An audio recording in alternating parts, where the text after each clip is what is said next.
Hi everyone, Nicole Bowman here, back with another audio video. So I want to thank you guys so much for supporting the channel and supporting Live the Light. If you are a returning subscriber, thank you for your support and your comments and your likes. If you're a new subscriber or you're a new listener, I would love for you to like the videos and share them on your social media. All of that helps the channel to grow and build. So I'm going to jump right into the monthly soul scope for the month of September of 2017. And for those of you who are brand new to the channel, the monthly soul scope is a monthly reading or message from spirit that I do every month for you that really taps into the energies of the month, the message of the month, and what you may need to know. Okay, and so normally I just simply share the message as it comes from spirit. I don't usually use cards to give the message anymore, but this month in particular, spirit was impressing upon me that using tarot cards would be necessary to share this message. So I have the cards laid out and we're going to go through that. And right before we do, I just want to share a quick little message and a quick little image actually that they gave me this morning about the month of September. So as I was connecting in for the month of September, I kept getting and receiving the image of a train going down a track.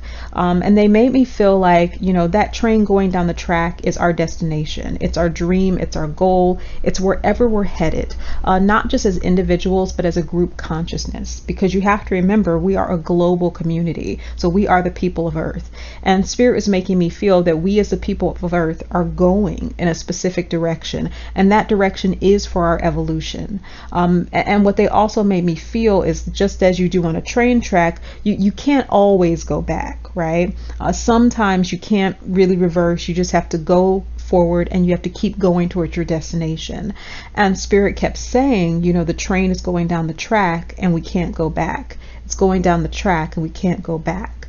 Now, for some listening to that, that might sound kind of ominous, and in a way it sort of is, because Spirit, they definitely make me feel that, at least in our world and even in our local communities, things may definitely look worse before they get better.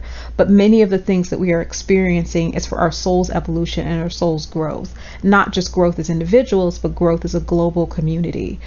So that doesn't mean, of course, if you are in a position where you can affect change, that doesn't mean you shouldn't do anything. That doesn't mean you shouldn't help. Absolutely help where you can, step in where you can.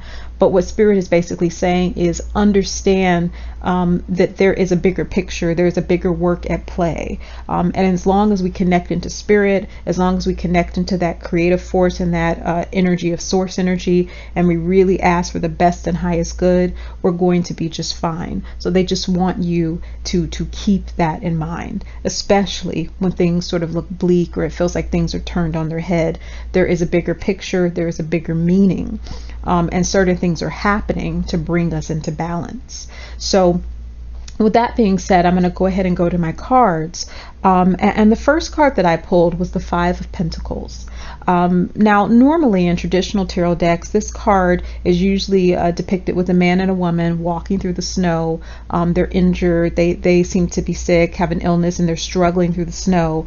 And just above their heads is a church with 5 stained glass windows that represent the pentacles, right? And this card is usually a card that is connected to toil.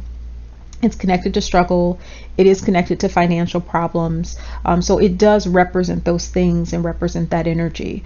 But on a bigger level, what this card also represents is sometimes the inability to see our blessings. Sometimes our inability to see that we have blessings right in front of us that we're not aware of.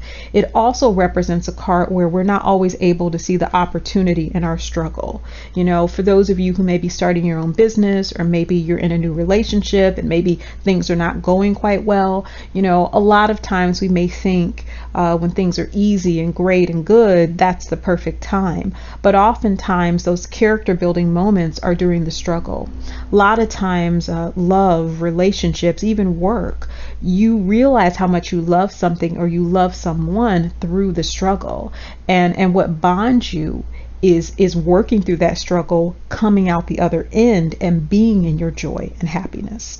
So the promise of this card and the energy of this card specifically I would say for the first part of the month of September, is that for a lot of us, we may be feeling a lot of struggle. We may be feeling a lot of somber energy. We may be feeling a lot of sadness and just not being able to understand this or understand what it is or understand what it represents.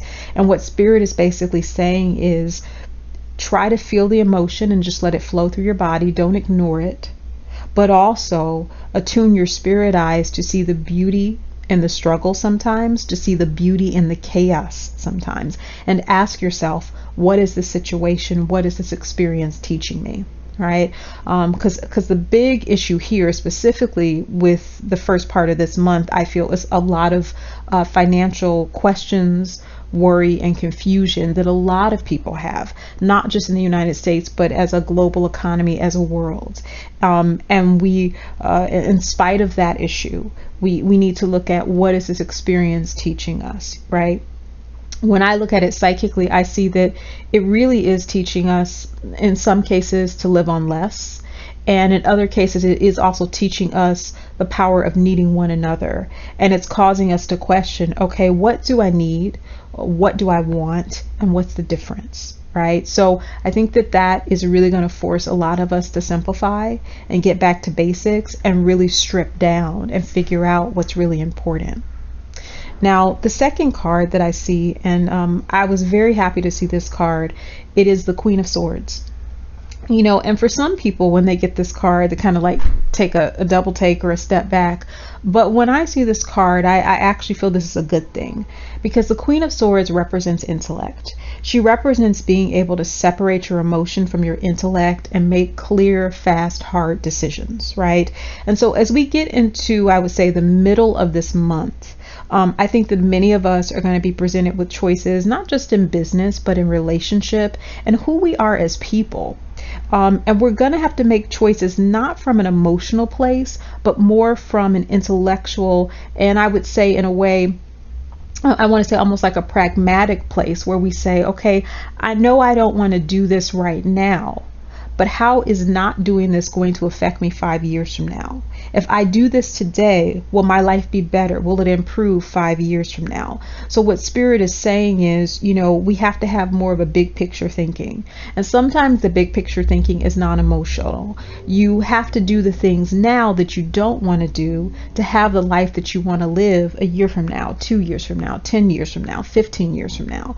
And so what Spirit is basically saying is, around the middle of the month, many of us may be faced with this energy of feeling like we have to sacrifice, and we need to make sacrifices, whether that be financial, whether that be on the relationship front, whether that be cutting back on hours or time or leisure on certain things. There really seems to be this energy and feeling of kind of getting down to business, editing, getting rid of what we don't need, so that we actually do have more. And the beauty is that sometimes as you give things away, you're actually richer, you're actually more prosperous. And so that is the beauty and the message and the meaning of this card. And the final card, as I connect and tap in, is Death. And for anybody who has pulled the Death in the tarot deck, anybody who has read with this card, you know that it represents not just literal death, it also represents rebirth, renewal, and transformation. And I think by the end of the month, a lot of us are going to be saying goodbye to certain things that just don't serve us. You know, I feel a lot of people's lives getting a lot simpler. Like, that's what I see right now. You know, Spirit almost makes me feel like, you know, if you have this huge house with dozens of rooms and dozens of things and boxes piled up to the ceiling, it's about going into each room and saying, what do I want to take? What do I want to keep? What do I want to give away? And I think a lot of us are going to be thinking about that. And in a lot of respects, this is literal in terms of material possessions being given away, money being given away, inheritances being given away. But it's also figurative in the sense of, and spiritual in the sense of, what am I holding on to that's just not working anymore on an emotional level, on a spiritual level, on a mental level? What am I giving my thoughts to, my heart to, my energy to, that just isn't working anymore? And how can I give that away? Right? So, you know, don't be surprised if you feel like you're editing. You know, I felt this as well in the month of August. which was people maybe feeling like doors closing, more no's than yeses. And sometimes that is a form of protection. You know, that is a way of saying, okay, that's not the path for you anymore. This is the path for you now. Right? So, you know, the major thing is that train is on the track. It's going in the direction it's going in its destination that it needs to go. And we need to allow that to happen, you know, and rather than trying to stop, rather than trying to get back to where you were a year ago or 6 months ago or where things were before, just deal with who and what you are now, deal with where you're headed now, you know, and ask what is best for me now and wait for the answer. Okay. So that is what I'm seeing for the month. I want to wish you guys all the best. If you want to connect with me for a reading, you can go to NicoleBowman.biz. My summer and fall hours are Monday through Friday from 6 p.m. to 9 p.m. Eastern time. I am also available for immediate sessions through Best American Psychics, and that is Monday through Friday from 8 a.m. to 10 a.m. Eastern time. And I'm linking all of that in the bottom of the description. And definitely hop over to Blog Talk Radio. I have my weekly radio show every Wednesday at 9 p.m. Eastern Standard Time. We have spiritual talk, psychic development, and a host of other things. And this Wednesday coming up, we're going to be talking about spiritual teachers. We're going to be talking about what spiritual teachers owe us, if anything, and also how to spot ethical and credible spiritual teachers. So there is a lot for you there. I'd love for you to check it out. As I said before, like, comment, share, subscribe. Any level of support you give, I'm very happy to have, and I appreciate you. And no matter what happens, you know, keep the faith this month. Keep your head up, keep your chin up. It's okay to be disappointed. You know, it's okay to feel sadness and things. But at the end of the day, you know, see the beauty in the struggle, right? And come out the other end and you will be just fine. So I wish you the best. I wish you an amazing month, and take care, guys.